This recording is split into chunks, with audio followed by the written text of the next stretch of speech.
Bismillahirrahmanirrahim. Bismillahi wa bihamdih. Assalamualaikum warahmatullahi wabarakatuh. Jamaah kaum muslimin muslimat dimanapun berada, marilah kita sama-sama menyimak bagaimana kisah perjalanan seorang Rasul Allah, yaitu Nabi Isa alaihissalam. Nabi Isa alaihissalam adalah sebagian dari Rasul-Rasul Allah yang di dalam kitab I'anatul Talibin dijelaskan bahwa jumlah Rasul Allah itu adalah sebanyak 313 orang Rasul. Kemudian jumlah Nabi 124.000 orang Nabi. Nabi Isa alaihissalam adalah sebagian atau salah satu dari Rasul Allah yang disebut di dalam Al-Quranul Karim sebelum datangnya Nabi akhir zaman atau penutup semua Nabi, yaitu Nabi besar Muhammad sallallahu alaihi wasallam. Kita tahu bahwa Nabi besar Muhammad sallallahu alaihi wasallam adalah merupakan penutup sekalian Nabi dan Rasul yang diutus oleh Allah Subhanahu wa Ta'ala di muka bumi ini untuk menyampaikan ajaran-ajaran dari Allah Subhanahu wa Ta'ala. Nabi Isa alaihissalam adalah seorang Rasul Allah Subhanahu wa Ta'ala. Di dalam perjalanan dakwahnya, Nabi Isa alaihissalam tentunya akan mendapatkan ujian-ujian, rintangan-rintangan yang cukup berat dari kaumnya. Sehingga Nabi Isa alaihissalam dibekali suatu mukjizat oleh Allah Subhanahu wa Ta'ala untuk menghadapi umatnya yang ingin berbuat zalim kepada Nabi Isa alaihissalam maupun umatnya yang ingin membuktikan bahwa benarkah Nabi Isa alaihissalam itu adalah seorang utusan Allah Subhanahu wa Ta'ala atau seorang Rasul Allah Subhanahu wa Ta'ala. Sehingga pada suatu waktu Nabi Isa alaihissalam diminta oleh kaumnya pada masa itu untuk membuktikan kerasulannya. Lalu kemudian Nabi Isa alaihissalam mengambil segenggam tanah. Kemudian tanah tersebut dibentuk menjadi seekor burung. Setelah terbentuknya tanah tersebut menjadi seekor burung, lalu Nabi Isa alaihissalam memohon kepada Allah Subhanahu wa Ta'ala agar burung tersebut dihidupkan seperti burung-burung yang lainnya. Karena Nabi Isa alaihissalam adalah seorang Rasul Allah yang dimana kalau seorang Rasul atau seorang Nabi utusan Allah itu berdoa memohon kepada Allah Subhanahu wa Ta'ala, doa para Nabi dan para Rasul itu adalah doa yang sangat mustajab, yang diterima langsung oleh Allah Subhanahu wa Ta'ala tanpa ada halangan dan rintangan, karena kesucian hati dan pikiran serta ibadahnya kepada Allah Subhanahu wa Ta'ala yang tiada tertandingi dari sekian manusia-manusia yang ada di atas bumi ini.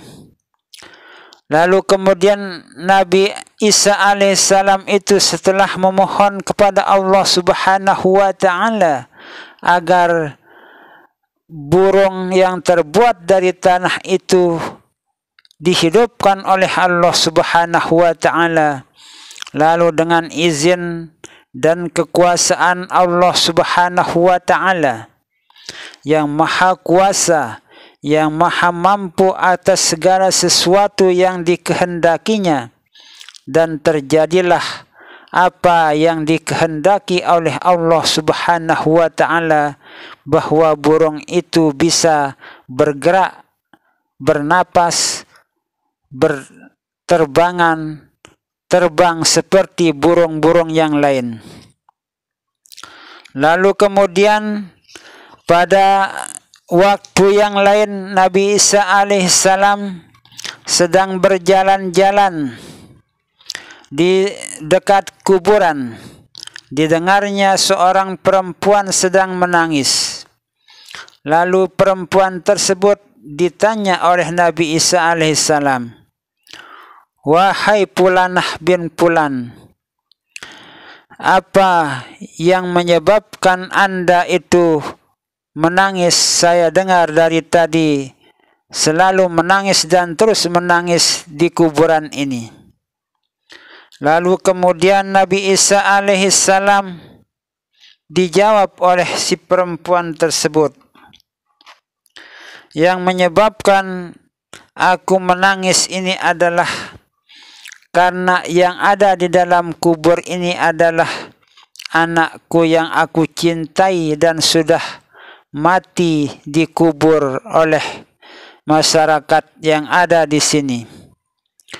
Aku ingin agar anakku yang sudah meninggal dunia dan dikubur dalam kuburan ini dihidupkan kembali oleh Allah Subhanahu wa Ta'ala." Lalu kemudian Nabi Isa alaihissalam setelah mendengar jawaban dari seorang perempuan tersebut, Nabi Isa alaihissalam pun memohon kepada Allah Subhanahu wa Ta'ala agar anak si perempuan itu dihidupkan kembali seperti biasa. Kemudian dengan izin Allah Subhanahu wa Ta'ala, kuburan tersebut bergerak-gerak dan terbelahlah tanah kuburan tersebut. Lalu kemudian keluarlah anak si perempuan itu dalam kondisi yang sehat walafiat, hidup segar bugar seperti yang dilihat oleh si perempuan tersebut. Melihat anaknya yang hidup kembali, si perempuan tersebut benar-benar yakin terhadap Nabi Isa alaihissalam yang menjadi seorang Rasul utusan Allah Subhanahu wa Ta'ala, dan sangat gembira sekali karena bisa bersama dengan anaknya lagi. Itulah sebagian dari mukjizat yang diperlihatkan oleh Nabi Isa alaihissalam kepada umatnya pada masa itu. Karena mukjizat adalah suatu kejadian yang sangat luar biasa, yang tidak bisa dipelajari oleh siapapun dan tidak bisa tertandingi oleh kemampuan siapapun, karena itu adalah merupakan mukjizat yang datangnya dari Allah Subhanahu wa Ta'ala. Lalu kemudian pada waktu yang lain Nabi Isa alaihissalam memperlihatkan mukjizat yang diberikan oleh Allah Subhanahu wa Ta'ala, berjumpa dengan seorang laki-laki yang buta sejak lahir. Orang laki-laki itu karena tidak bisa melihat sejak lahirnya, lalu kemudian dengan izin Allah Subhanahu wa Ta'ala, tangan Nabi Isa alaihissalam mengusap-usap wajah orang laki-laki yang buta itu. Seketika itu orang buta tersebut bisa melihat dengan izin dan kekuasaan Allah Subhanahu wa Ta'ala. Semoga kita bisa menjadikan sejarah kehidupan perjalanan para nabi dan rasul menjadi ilmu yang bermanfaat bagi kita untuk bisa kita contohkan dari bagaimana keikhlasannya, keyakinannya, kesabarannya dalam beribadah kepada Allah Subhanahu wa taala. Mudah-mudahan kita dimasukkan ke dalam hamba-hambanya oleh Allah Subhanahu wa taala, tergolong hamba yang as-solihin, as-solihin, as-solihin. Amin, amin, amin. Wallahu a'lamu bis-shawab. Wallahul muwaffiq wal hadi ila sabilir rasyad. Wassalamu alaikum warahmatullahi wabarakatuh.